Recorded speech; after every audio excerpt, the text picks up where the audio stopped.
Hey guys, we need to talk about the different parts of a circle. We know some of them, but maybe a couple of them we're unsure of, so we got to take a look at that.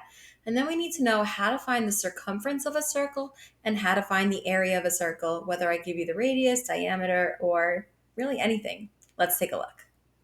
The directions say, given the circle, name each part. So the most basic part of any circle is the center.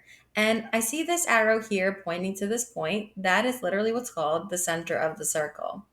Where the center of the circle is connected to the edge of the circle, okay? Connected to a point on the circle. This segment here is what's called a radius. A radius is halfway through the circle. It's from the center of the circle to the edge of the circle. Now, this is a radius, this dashed line. This line segment here is also a radius, but if I have a segment that's basically a double radius, a line that goes through the entire circle through the center, okay, that's what's called the diameter. The diameter is really just the radius doubled, or the radius is just the diameter cut in half. Now, the diameter is a segment on a circle that connects at either endpoints or on the edge of the circle. That's what a chord is. So this dashed segment that I'm pointing to right now is also what's called a chord. Its endpoints are on the circle. The diameter is also a chord, but a diameter is a very special chord because it goes through the center. So this straight line, this solid line is a diameter, whereas this dashed line is not a diameter, but they are both chords. Again, the chord that goes through the center is what's called the diameter. If I take the diameter and I cut it in half, I get a radius, and the radius is connected from the center of the circle to the edge of the circle. The directions say, find the circumference and the area of each circle. So in the circle, I see my center and I see the radius is labeled as 5 units. The circumference formula is 2 pi times the radius, or 2 times the radius is just really the diameter.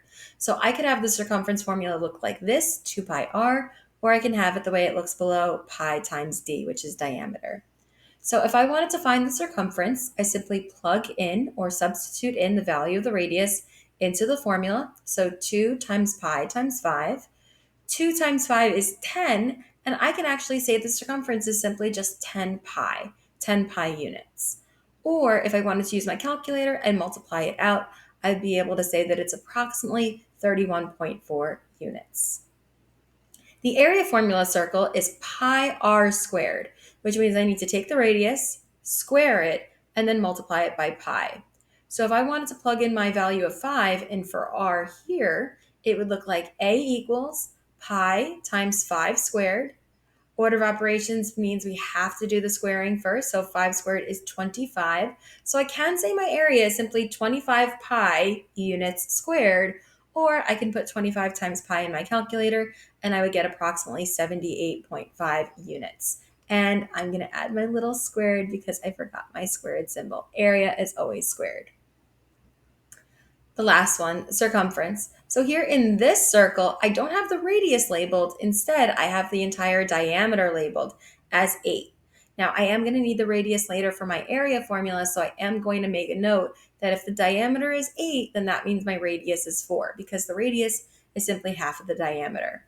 So for circumference, it would be C equals pi times my diameter, which is just 8, and my circumference is literally just 8 pi.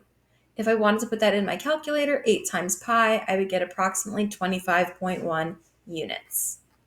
As for my area formula is pi r squared, so I would put area equals pi times 4 squared.